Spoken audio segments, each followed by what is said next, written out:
And that, class, concludes our theoretical overview of Class 3 predators, Professor Virjolik announced, his tentacles waving with what passed for excitement in his species. Any questions before we move on to the practical demonstration? The lecture hall fell silent, a mix of anticipation and dread palpable among the gathered alien students. Well, silent except for the distinctive sound of someone slurping the last dregs of a truly massive coffee. All eyes and various sensory organs turned to the source of the noise. Seated in the back row, feet propped up on the desk in front of her, was the lone human in the class, Riley Carter, exchange student extraordinaire and talking biological hazard, according to half the faculty. She lowered her deadliest catch mug, oh, the irony, and offered a sheepish grin. Sorry, Professor, didn't mean to interrupt your dramatic pause. Please do continue with whatever horror show you've got planned for us today. Professor Virjolik's eye stalks twitched in irritation. Ms. Johnson, I assure you, this is no horror show. It is a carefully controlled demonstration of, yeah, Sarah waved dismissively, carefully controlled danger. I've heard that one before. Remember the incident with the supposedly docile carnivorous plants last month? A collective shudder ran through the class. Several students instinctively checked their appendages as if making sure everything was still attached. That was an unfortunate mishap, the professor conceded, but I assure you today's subject is fully sedated and secured. Sarah snorted. Ah, and I'm the Queen of England. You most certainly are not, squeaked Xylo Quicks, a gelatinous blob of a student. Earth's monarchical system is, hereditary. It's called sarcasm, Blix, Sarah sighed. We'll work on it.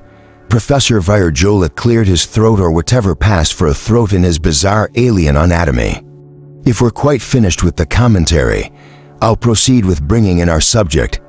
He pressed a button on his hover podium and a large container was wheeled into the room by two very nervous-looking lab assistants. The container was made of transparent material, allowing the class to see the creature inside. It was underwhelming, to say the least. Behold, the professor announced with entirely too much gravitas, a prime specimen of Felis catus domesticus. Sarah blinked. You've got to be kidding me.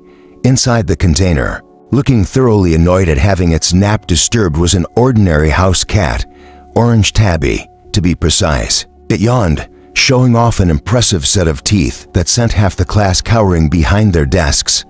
This, students, is one of the most efficient predators in the known galaxy. Professor Virjolik continued, oblivious to Sarah's growing smirk.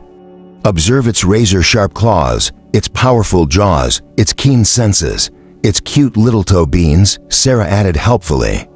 The professor shot her a withering look. Ms. Johnson, please, this is a serious scientific demonstration. Oh, I'm being dead serious. Professor, those toe beans are lethal. One touch and you'll die of cuteness overload.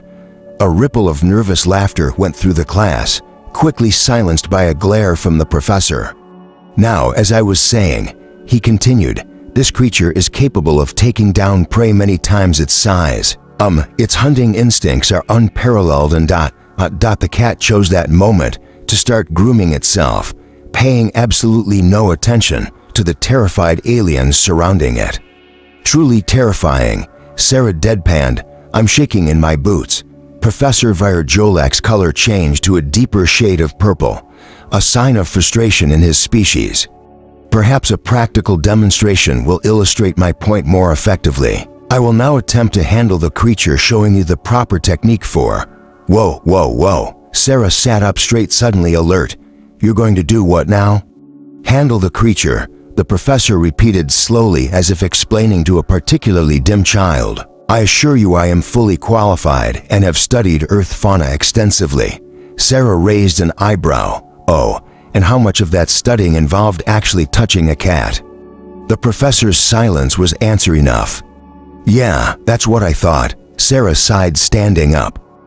Look, Professor, I appreciate the enthusiasm, but maybe we should leave the cat wrangling to someone with, actual experience. Are you implying that you're more qualified than I am, Ms. Johnson?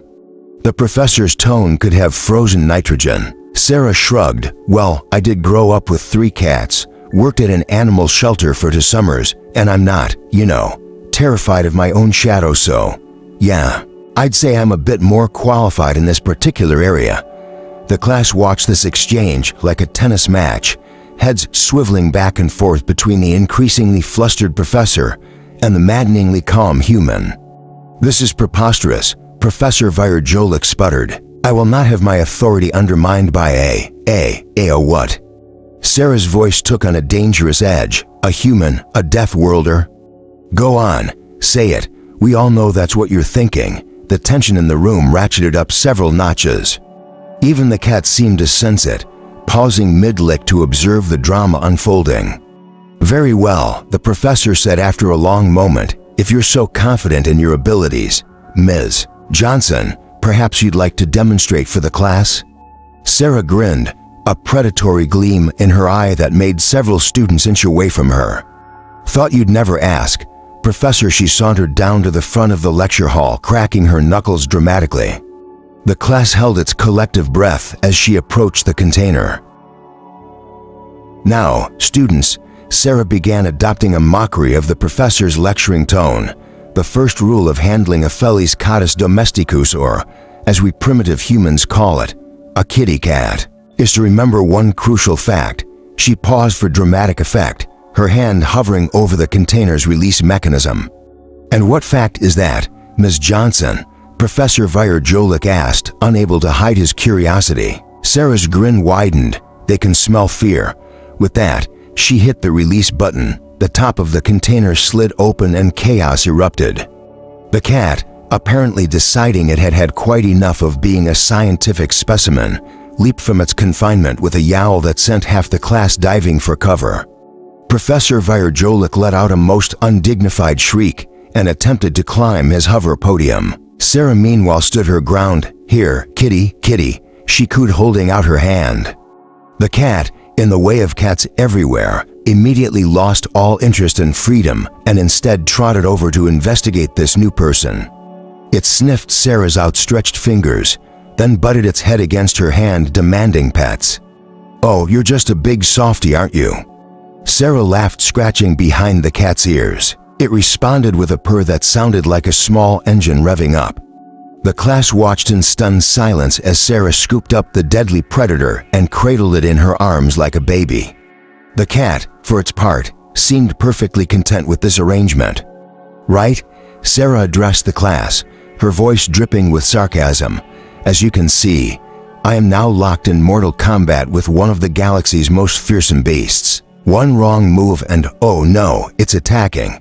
The cat had started kneading Sarah's arm, purring even louder. "The horror," Sarah deadpanned. "I may not survive this encounter."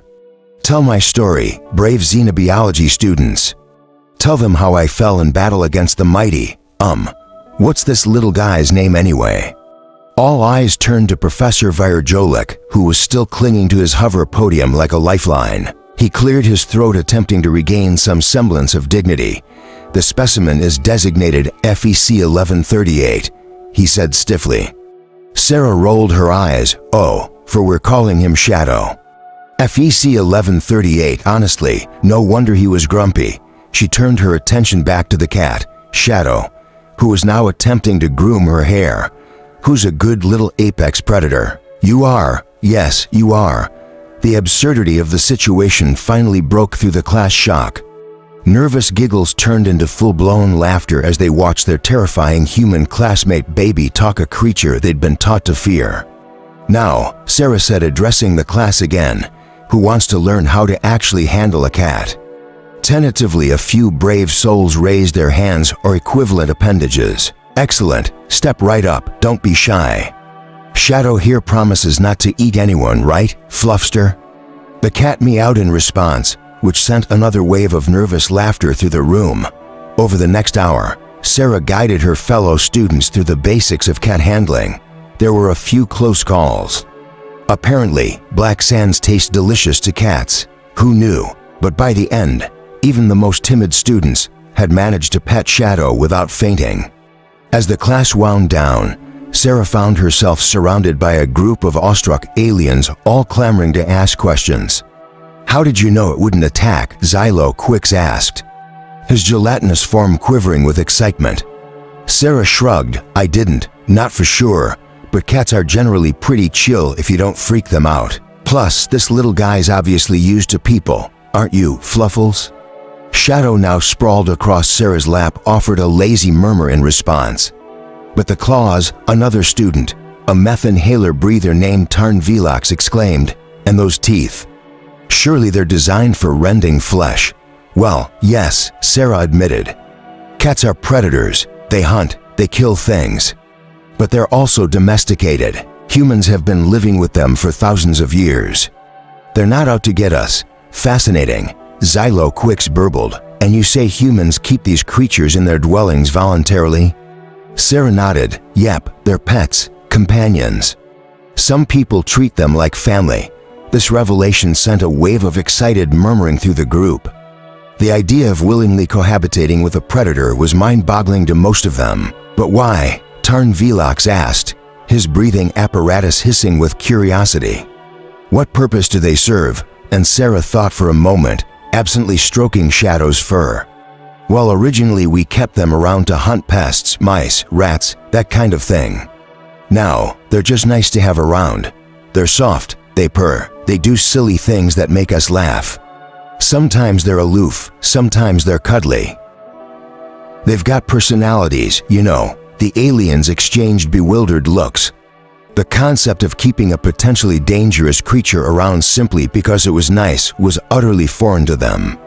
Besides, Sarah added with a grin, haven't you ever wanted to say you've tamed a fearsome beast? Makes you feel pretty badass. This at least seemed to resonate with some of the students. A few puffed up with pride, clearly imagining themselves as mighty predator timers. Johnson, a new voice cut through the chatter. Professor Virjolik had finally descended from his hover podium and was approaching the group cautiously. I must admit, your handling of the situation was impressive. Sarah raised an eyebrow. Why, Professor? Was that almost a compliment? The alien's eye stalks twitched in what might have been embarrassment. Yes, well, while your methods were unorthodox to say the least, I cannot argue with the results. The students seem to have learned a great deal. Always happy to help broaden some horizons, Sarah said, her tone softening a bit, though maybe next time give me a heads up before you bring live animals to class. I could have brought treats. Shadow here would kill for some catnip. The professor's color shifted to a pale green. Alarm. If Sarah remembered her alien biology correctly, kill. But you said double quote. Sarah laughed. Figure of speech. Professor, remind me to give you a crash course in human idioms sometime. Could save you a heart attack or whatever the equivalent is for your species. Professor Virjolik nodded slowly. I see. Yes, perhaps that would be beneficial. Your species' use of language is quite colorful. Oh, you have no idea. Sarah grinned. Now, what do you say we find Shadow here a more comfortable place to hang out? Pretty sure the lab container isn't up to human standards of pet care. The professor agreed, and soon the class was trooping down to the biology department's vivarium.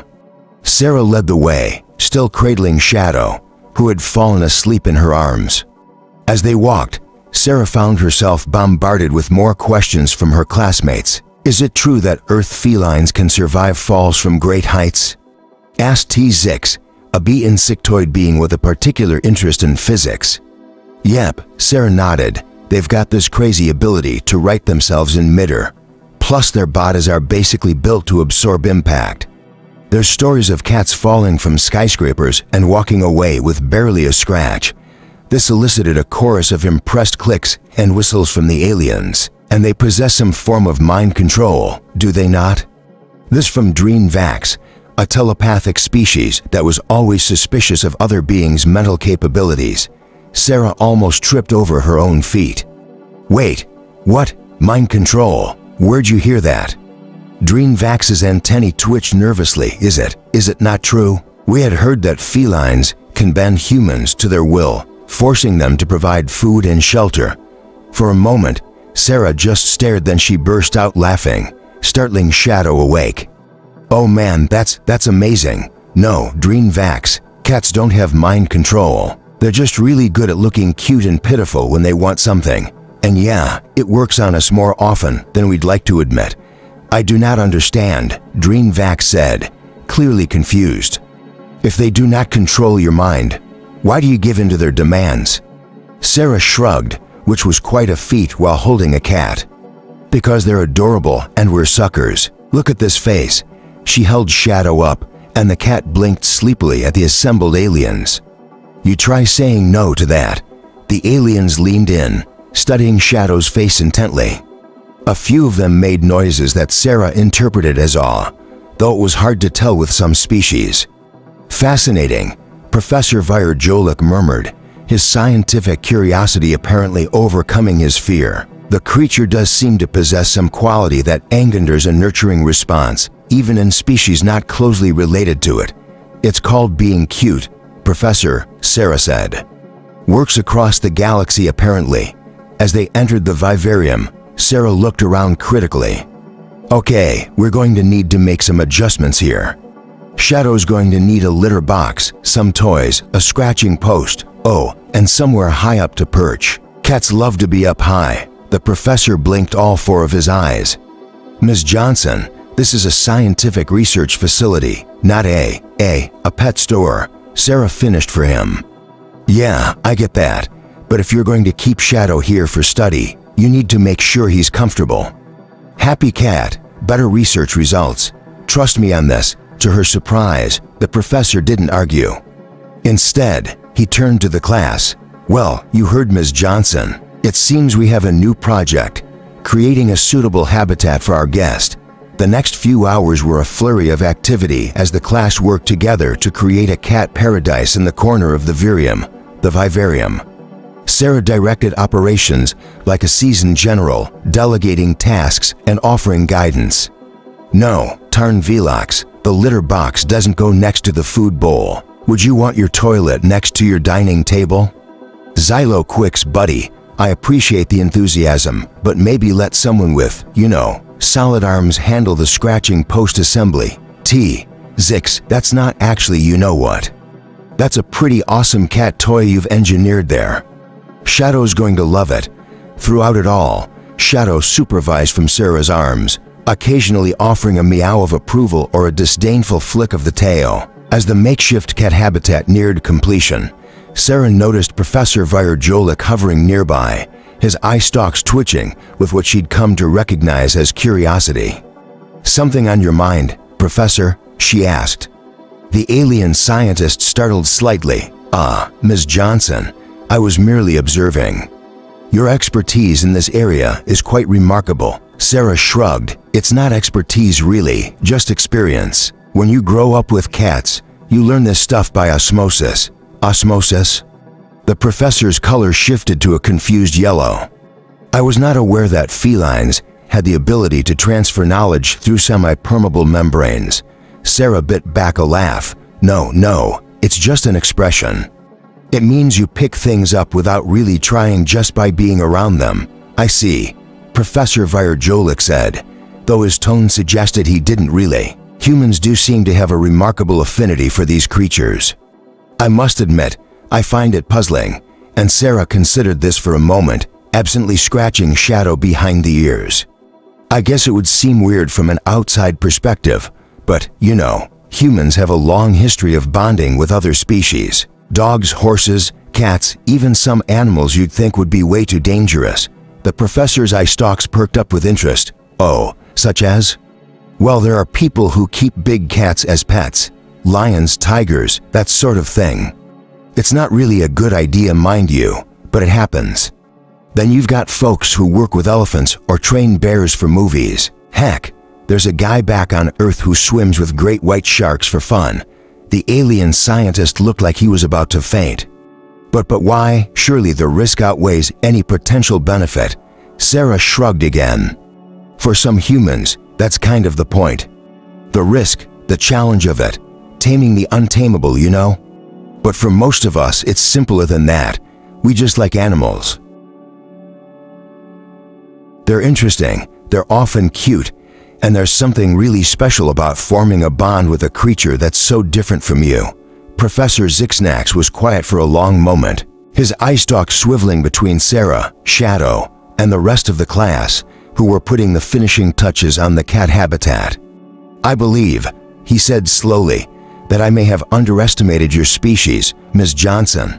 Sarah raised an eyebrow. "Oh, how so? When you first arrived at our institution, many of us were concerned.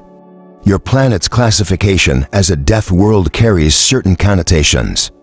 We expected aggression, perhaps even violence." "Yeah, I picked up on that," Sarah said dryly. "Hence the hazmat teams that met me at the spaceport." The professor had the grace to look embarrassed, his color shifting to a mottled purple. "Yes, well, in light of recent events, I'm beginning to think we may have misunderstood what it means to come from a death world." Sarah nodded encouragingly. "Go on. Your ability to handle and even bond with creatures that the rest of us find terrifying. It's not because you're more aggressive or violent. It's because you're more adaptable, more willing to understand and connect with other species, even potentially dangerous ones." "Ah," Sarah said, genuinely impressed. "That's actually a pretty insightful observation, Professor," and the alien preened a bit at the compliment, his color brightening. "Yes, well, I am a scientist. Observation is my stock and trade. Don't suppose this means you'll be canceling the weekly human containment drills, though?" Sarah asked with a smirk. The professor's color shifted again, this time to what Sarah had come to recognize as his flustered hue. "Those drills are merely a precautionary measure, I assure you. Standard protocol for any potentially hazardous, that is to say, for any new species on campus," Sarah laughed. "Relax, Professor, I'm just teasing. Though I gotta say, watching the entire biology department try to wrangle me into a containment unit every Friday is pretty hilarious, especially since half of them are species I could basically bench press." Before the professor could respond, there was a commotion from the newly constructed cat habitat. They turned to see Shadow, finally released from Sarah's arms, exploring his new domain. The class watched in awe as the cat sniffed every corner, batted at the toys Zix had constructed, and finally settled into a plush bed the Vaxra had insisted on replicating, based on human comfort standards. "Well, would you look at that?" Sarah said softly. "I think he likes it." As if on cue, Shadow began to purr, the sound reverberating through the vivarium. Several of the alien students jumped back in alarm. "It's vibrating," Xylo Quix exclaimed, his gelatinous form quivering with excitement. "Is it preparing to attack?" Sarah couldn't help but laugh. "No, that's purring. It means he's happy." "Fascinating," Professor Zixnax murmured, edging closer to the habitat. "And this purring, it's a common behavior in Earth felines," Sarah nodded. "Yup, it's one of the reasons humans find them so soothing to be around. There's actually some evidence that the frequency of a cat's purr can have healing properties for humans." This set off a new round of excited chatter among the students. Sarah could practically see the gears turning in the professor's head, no doubt already planning new research projects. "You know," Sarah said, a mischievous glint in her eye, "if you really want to understand Earth felines, there's no substitute for hands-on experience." The professor's eye stalks swiveled towards her suspiciously. "What exactly are you suggesting, Ms. Johnson?" Sarah grinned. "I'm saying, Professor, that it's time for you to make a new friend." But before the alien scientist could protest, Sarah had gently but firmly guided him to the entrance of the habitat. Shadow, spotting the new potential source of attention, trotted over. "Ms. Johnson, I really don't think this is nice." The professor's objection cut off in a startled squeak as Shadow rubbed against his tentacles, purring even louder. "See," Sarah said encouragingly, "he likes you. Go on, give him a little scratch behind the ears, carefully." With a trembling tentacle, Professor Zixnax reached out and gently stroked Shadow's head. The cat leaned into the touch, purring contentedly. "Oh my," the professor breathed, his color shifting to a warm, pleased orange. "That's quite remarkable." The rest of the class watched in amazement as their formerly terrified professor bonded with the creature he'd been so afraid of just hours before. Slowly, one by one, they began to approach the habitat, each taking a turn to interact with Shadow under Sarah's guidance. As the afternoon wore on, Sarah found herself sitting on the floor of the vivarium, surrounded by her alien classmates, all of whom were peppering her with questions about Earth animals, human-animal bonds, and life on a death one. "So if cats are considered easy pets," Grix asked, his meth breather hissing with excitement, "what kind of creatures do humans keep that are considered challenging?" Sarah thought for a moment. "Well, there's always exotic reptiles, snakes, large lizards, that sort of thing. They need very specific environments and diets. Oh, and some people keep birds of prey, like falcons or eagles. That's a whole skill set in itself, and humans enjoy this challenge." Zix clicked his compound eyes, gleaming with curiosity. "Some do, yes," Sarah nodded. "For a lot of humans, the harder something is to do, the more satisfying it is when you succeed. Plus, there's just something cool about having a bond with an animal that most people wouldn't dare to approach." This set off another round of excited chatter among the aliens. Sarah couldn't help but smile. Who would have thought that a simple house cat would be the key to bridging the gap between her and her xenobiology classmates? As the day drew to a close, Professor Zixnax called for the class's attention. Sarah was surprised to see that he was still in the cat habitat, Shadow curled up contentedly beside him. "Students," he began, his voice carrying a new note of enthusiasm, "today's unconventional lesson has opened my eyes to new possibilities in our field of study. Ms. Johnson's expertise has shown us that there is much to learn about interspecies relationships, particularly when it comes to creatures from death worlds like Earth." Sarah felt a warmth in her chest at the professor's words. It was nice to be seen as more than just a walking biohazard for once. "And therefore," the professor continued, "I am proposing a new course of study. Practical Xenobiology, Earth Edition. Ms. Johnson, would you be willing to assist in designing and teaching this course?" Sarah blinked in surprise. "Me, teach? I mean, I'm just a student myself. Professor perhaps." Professor Zixnax agreed. "But you possess practical knowledge that none of our current faculty can match. Your insights today have been invaluable." Sarah looked around at her classmates, seeing eager nods and encouraging gestures, or the alien equivalents thereof. She thought about all the misconceptions she'd encountered since arriving on campus, all the fear and misunderstanding about her home planet and its inhabitants. "You know what?" she said finally, a grin spreading across her face. "I'm in. Let's teach these folks what Earth is really all about." The class erupted in cheers and various alien sounds of approval. Even Shadow joined in, meowing loudly, as if voicing his own excitement. As Sarah began discussing potential lesson plans with the professor and her enthusiastic classmates, she couldn't help but laugh at the absurdity of it all. She'd come to this alien university to learn about life on other worlds, and here she was, about to teach an entire course on life from her own planet, all because of one ordinary house cat named Shadow. "Well, little guy," she said, reaching down to scratch Shadow's chin, "looks like you and I are going to revolutionize xenobiology education. Not bad for a day's work, huh?" Shadow purred in response, and Sarah could have sworn he looked smug. Then again, he was a cat. Looking smug was kind of their default state. As the excited chatter of her classmates washed over her, Sarah felt a sense of anticipation building.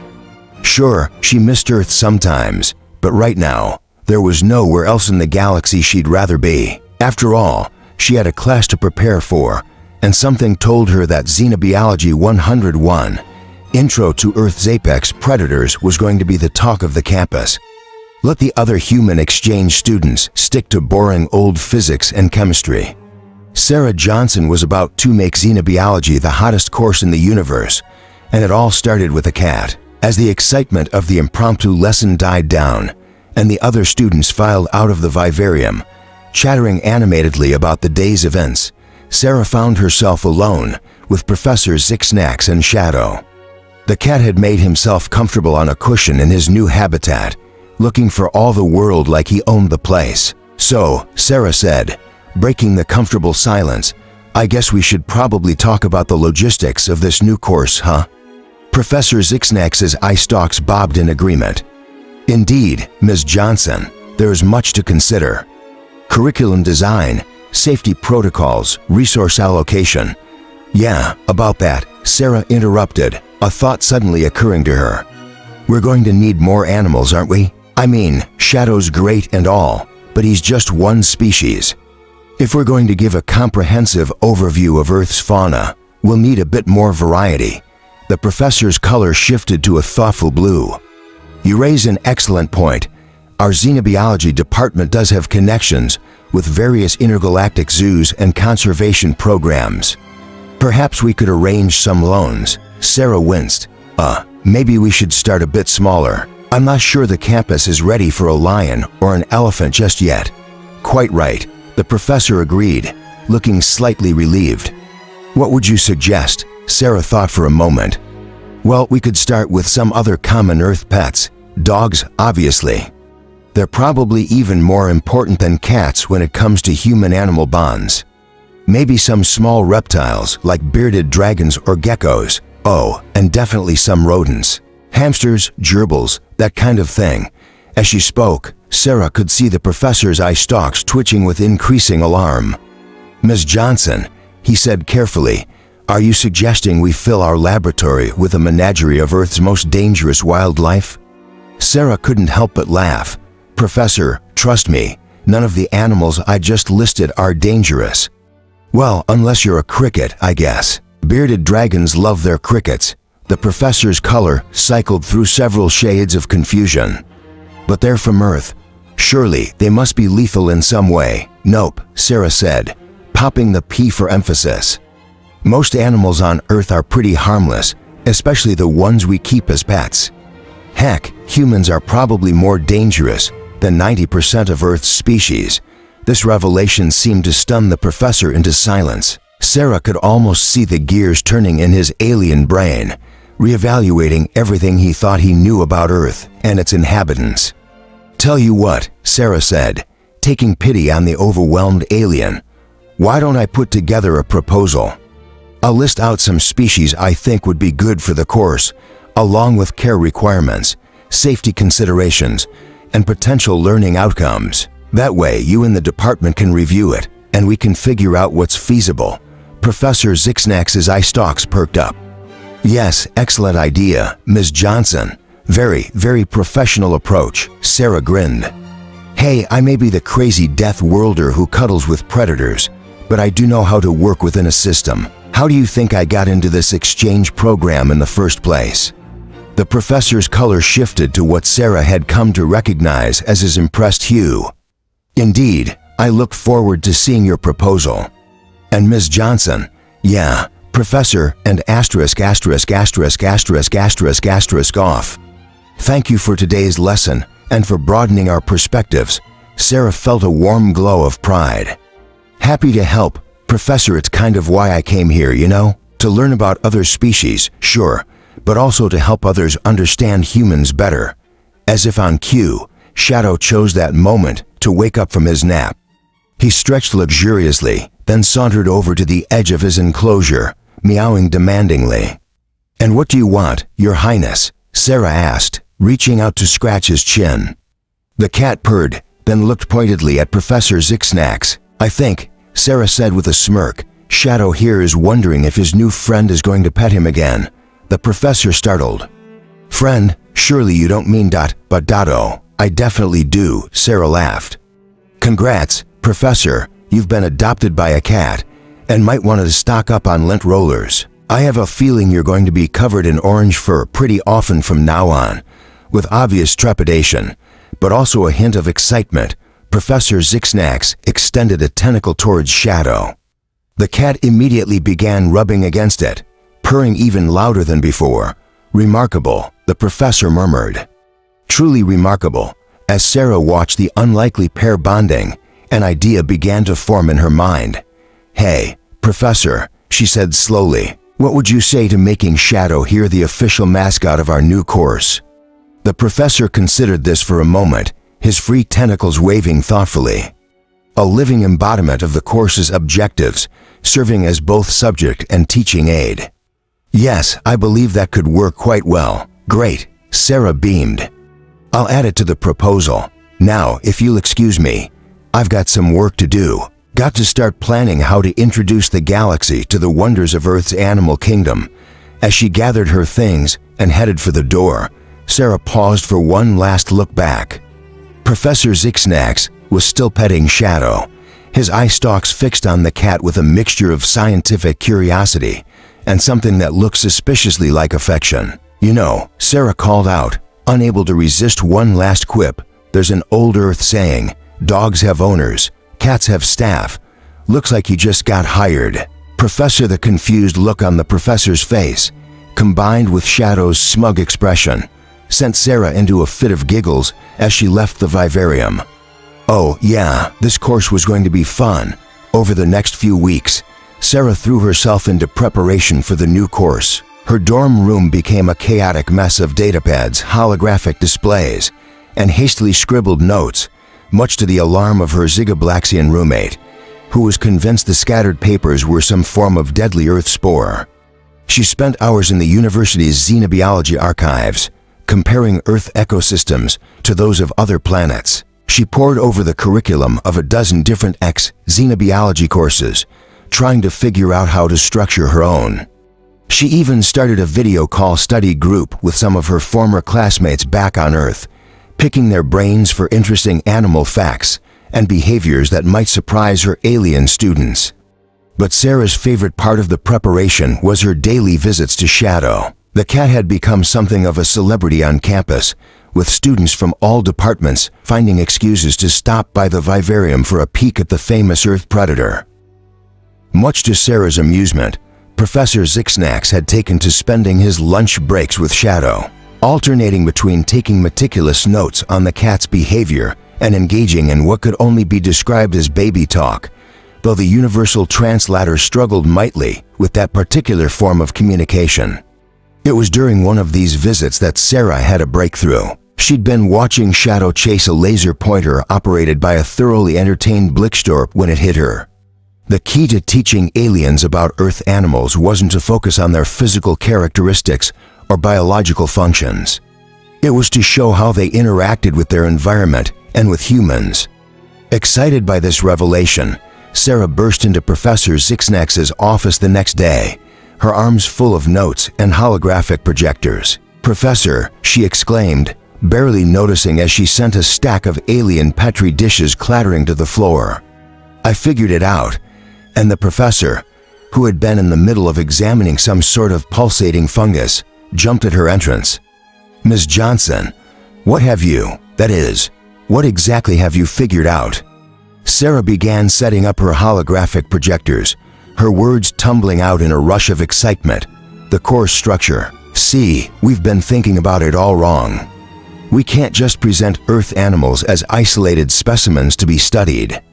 We need to show them in context." A series of images sprang to life around the office: a dog helping a blind person navigate a busy street, a trained monkey assisting a paralyzed individual, a therapy horse working with autistic children. "Earth animals aren't just creatures that happen to share our planet," Sarah explained, her eyes shining with enthusiasm. "They're our partners, our helpers, sometimes even our healers. That's what makes Earth unique. Not that our animals are particularly deadly, but that we form these incredible bonds with them." Professor Zixnax's eye stalks swiveled rapidly, taking in the various images. "Fascinating," he murmured. "And you believe this approach will be more effective in teaching xenobiology?" "Absolutely," Sarah nodded vigorously. "Think about it. We've already seen how interested everyone is in Shadow, not just as a biological specimen, but as a living, interactive being. If we structure the course around the ways humans and animals work together, live together, help each other, I think it'll give a much clearer picture of what Earth is really like." The professor was quiet for a long moment, his color shifting through various shades as he considered Sarah's proposal. Finally, he spoke. "Ms. Johnson, I believe you may have stumbled upon something quite revolutionary here. A xenobiology course that focuses not just on the biology of alien species, but on their cultural and social significance." "Yes, I think this could work very well indeed." Sarah let out a whoop of joy, then quickly composed herself. Thank you, Professor." I'm glad you see the potential in this approach, huh? Indeed, Professor Zixnax said, a hint of amusement in his voice. Though I must ask, how do you propose to provide practical demonstrations for all these human-animal interactions? Surely we can't bring an entire Earth farm to our campus, Sarah grinned. Well, that's the best part. We're going to use holograms, video feeds, and she paused for dramatic effect, virtual reality, and the professor's eye stalks stood straight up in surprise. Virtual reality. But our xenobiology department doesn't have access to such technology. No, Sarah agreed, but the computer science department does. And as it happens, I've made some friends over there who are very interested in collaborating on this project. Something about the challenge of simulating Earth's deadly fauna in a safe, controlled environment. She conveniently left out the part where she bribed the computer science students with promises of authentic Earth snacks from her personal stash. Apparently, Doritos were considered an exotic delicacy in this part of the galaxy. Ms. Johnson, Professor Zixnax said slowly, I'm beginning to think we may have underestimated you rather severely when you first arrived on our campus. Sarah shrugged, trying to look modest, but unable to keep the grin off her face.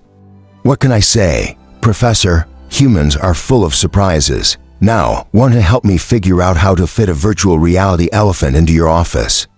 As she launched into an explanation of her plans for a VR safari experience, Sarah couldn't help but feel a sense of accomplishment.